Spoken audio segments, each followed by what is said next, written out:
paid off my girlfriend's $80,000 student loan because I love her. 6 months later, she left me for someone else and kept every penny. Let me tell you the thing that people always say first when they hear this story: how could you be so stupid? And I understand that response. I genuinely do. Because from the outside, from the clean safe distance of someone who wasn't inside the situation, it looks exactly like stupidity. It looks like a man who handed over $80,000 to a woman and then stood there baffled when it didn't buy him what he thought it would buy him. That is one way to read it.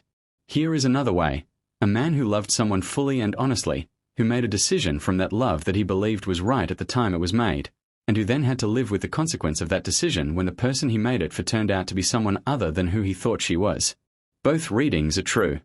I am not going to pretend the first one doesn't exist, but I need you to understand the second one before you judge the first, because the second one is the actual story. My name is Marcus. I am 31 years old. I grew up in a family that did not have a lot of money, which meant that I understood from a very early age what financial pressure does to a person, how it sits on you, how it changes your choices, how it shapes your entire relationship with the future. I worked my way through university, took no debt, and spent my mid-20s building a career in software development that by my late 20s had given me a financial stability that I was deeply grateful for and deeply aware of. I am telling you this because it is relevant to every decision I made. I met Priya through mutual friends at a birthday celebration, a rooftop gathering on a warm evening in the kind of setting that makes everything feel more significant than it might in ordinary light. She was a secondary school teacher, 4 years into a career she genuinely loved, and she was also, which I learned gradually over the first weeks of knowing her, carrying a weight that she had been managing quietly for years. Priya had studied at a private university before qualifying as a teacher. The combination of tuition fees and living costs had produced, over 4 years, a student loan debt of $80,000. She was paying it down steadily. She was meticulous about her finances, the kind of person who tracked every outgoing with a precision that spoke of someone who had learned the hard way that money is not something you can afford to be casual about. But meticulous management of $80,000 on a teacher's salary, even a good one, is a very slow process. She estimated, when we eventually talked about it in full detail, that at her current rate she would be paying it off for another 16 years.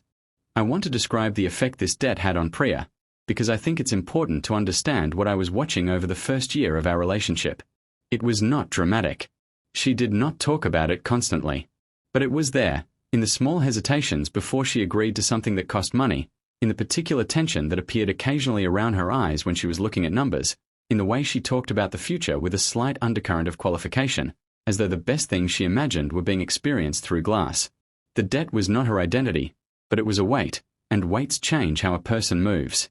I fell in love with Priya in the slow, thorough way that I suspect is the only kind of falling in love that actually produces something durable.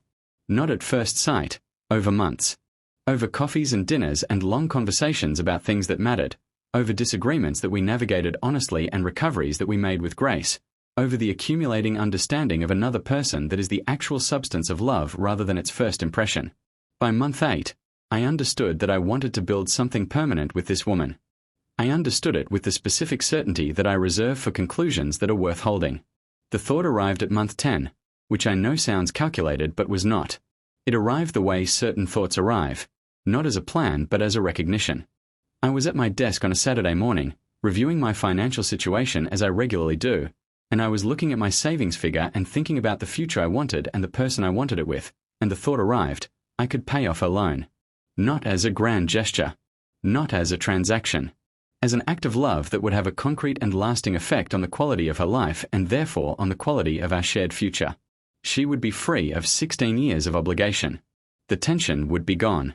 The future we were building together would begin from a different foundation, not one of her constrained by debt, but one of both of us standing on even ground. I spent 3 weeks thinking about it seriously before I said anything to her. I considered the risks with the same thoroughness I would bring to any significant decision. I consulted a financial advisor, not to get permission but to understand the implications clearly.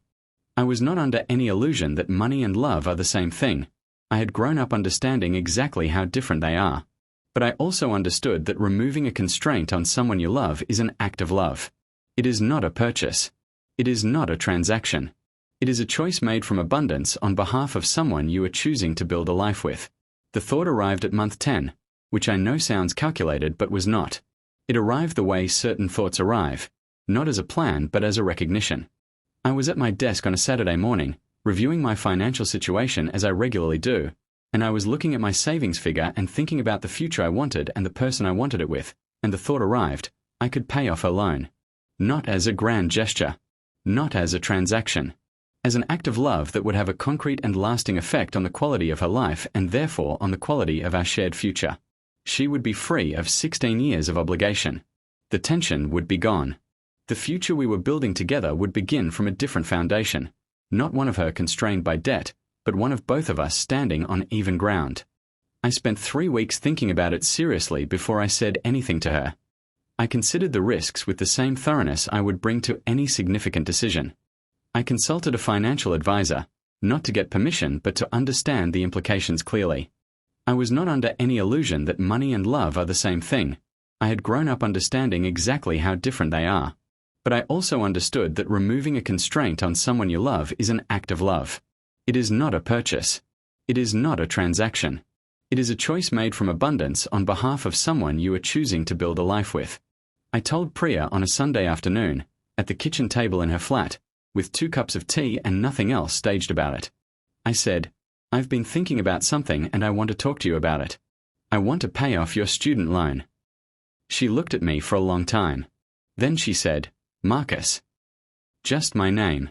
With a specific weight. I said, I know it's a lot. I know it's enormous, actually. The thought arrived at month 10, which I know sounds calculated but was not. It arrived the way certain thoughts arrive, not as a plan but as a recognition. I was at my desk on a Saturday morning, reviewing my financial situation as I regularly do, and I was looking at my savings figure and thinking about the future I wanted and the person I wanted it with, and the thought arrived, I could pay off her loan. Not as a grand gesture. Not as a transaction. As an act of love that would have a concrete and lasting effect on the quality of her life and therefore on the quality of our shared future. She would be free of 16 years of obligation. The tension would be gone. The future we were building together would begin from a different foundation, not one of her constrained by debt, but one of both of us standing on even ground. I spent 3 weeks thinking about it seriously before I said anything to her. I considered the risks with the same thoroughness I would bring to any significant decision. I consulted a financial advisor, not to get permission but to understand the implications clearly. I was not under any illusion that money and love are the same thing.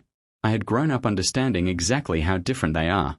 But I also understood that removing a constraint on someone you love is an act of love. It is not a purchase. It is not a transaction. It is a choice made from abundance on behalf of someone you are choosing to build a life with. I told Priya on a Sunday afternoon, at the kitchen table in her flat, with 2 cups of tea and nothing else staged about it. I said, I've been thinking about something and I want to talk to you about it. I want to pay off your student loan. She looked at me for a long time. Then she said, Marcus. Just my name. With a specific weight. I said, I know it's a lot. I know it's enormous, actually.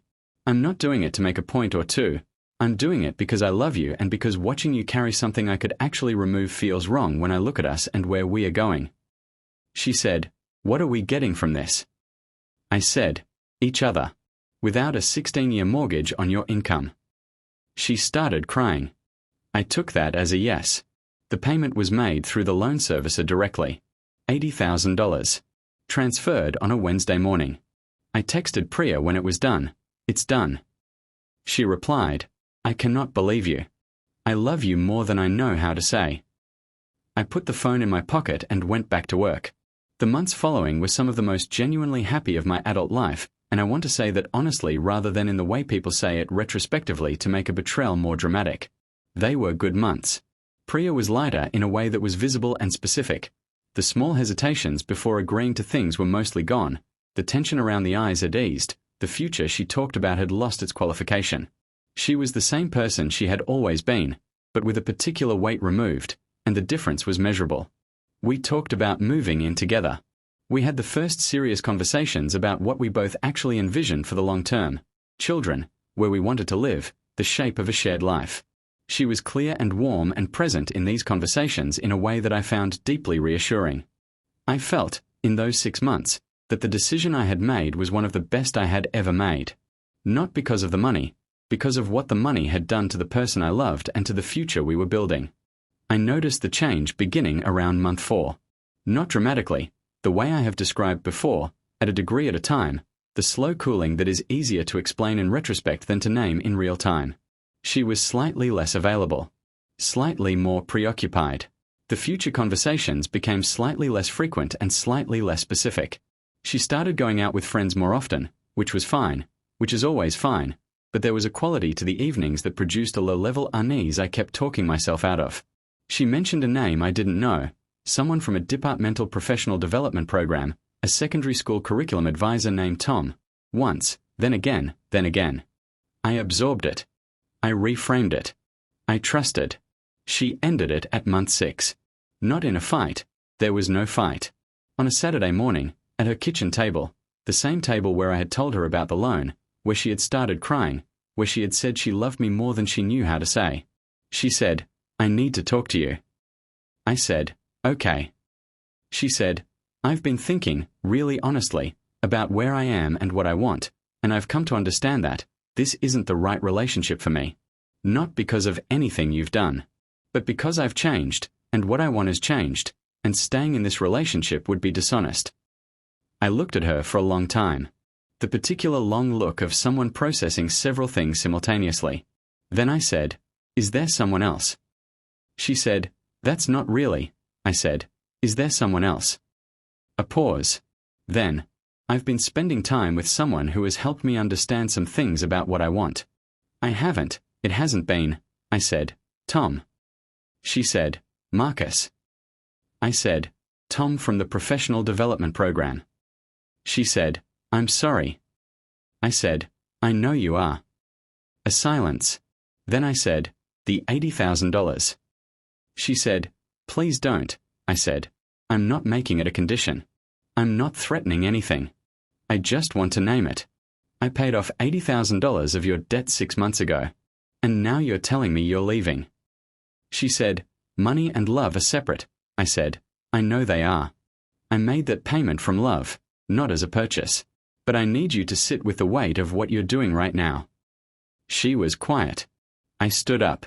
I said, "I'm going to go. I'm not going to make this dramatic. But I need you to understand that what you're telling me is one of the more significant things anyone has ever done to me." And I left. We are getting to the legal question everyone asks, and Marcus's decision about the money is not what you think. Subscribe and hit the bell right now. The question everyone asks when they hear this story is, "Did you try to get the money back?" And the answer is, I spoke to a solicitor. I had the conversation. I understood the landscape. The payment had been made as a gift, transferred directly to the loan servicer with no documentation framing it as a loan. This was important. In the absence of a formal loan agreement, the money is legally a gift, and gifts cannot be recalled simply because the relationship that motivated them has ended. The solicitor was kind about this. She said, "There are circumstances under which recovery might be argued, misrepresentation, unjust enrichment, but they are difficult to establish and expensive to pursue, and the outcome is genuinely uncertain." I said, "What would it cost to pursue it?" She gave me a figure that, combined with the uncertainty of outcome and the emotional cost of a protracted legal process, told me everything I needed to know. I did not pursue it. Not because I thought it was the right outcome. $80,000 is not an amount that a reasonable person simply absorbs, but because the pursuit would have required me to spend the following year or more in active, ongoing engagement with the worst thing that had happened to me, and I decided that the cost of that engagement was higher than the figure I would be chasing. I made this decision clearly and without drama, and I am still, years later, at peace with it. Not happy about it. At peace with it. What I did instead was document everything. The payment records. The communications around it. The timeline. Not for immediate use, but because information, organized and preserved, has a way of being useful in ways you don't always anticipate at the time you collect it. The people who knew me had a range of responses. My closest friend, a man named Greg who had known me for 15 years, sat across from me at a pub 3 days after the breakup and said, "Tell me you're not going to just absorb this." I said, "I'm going to absorb the relationship ending. I'm not going to perform a public breakdown about the money." He said, "That's not what I meant." I said, "I know what you meant." He said, She took £80,000 from you. I said, she took $80,000. And she took it before she took it, if you follow me. He said, I don't. I said, I mean the taking was happening long before the breakup. The loan was paid in month 10. Whatever was happening between her and Tom was already in some kind of formation by month 4. Which means she accepted the money while something else was already in progress. That's the thing I'm sitting with. Greg was quiet for a moment. Then he said, What are you going to do? I said, I'm going to live well. That's the only answer that makes sense. He said, That's very philosophical for someone who just lost 80 grand. I said, I know. I'm working on it. My mother's response was briefer and sharper. You are never doing something like that again for anyone who hasn't married you. I said, Noted. She said, I mean it. I said, I know you do. She said, Are you eating? I said, Yes. She said, Come for dinner on Sunday. I said, Yes. That was the most useful conversation I had in the weeks following. $80,000. Made from love, received as something else, and kept. The keeping is the part one had to sit with longest. Not the money itself, but what the keeping said about the person who kept it. A person who had cried at the kitchen table and said she loved me more than she knew how to say, and who 6 months later, at the same table, said she was leaving, and who walked out of both that flat and that relationship with the full financial benefit of a decision I had made from the fullest version of love I had ever felt. The money is gone. The lesson remains. And the lesson is not don't love people generously. The lesson is pay attention. Trust, but verify what you are trusting.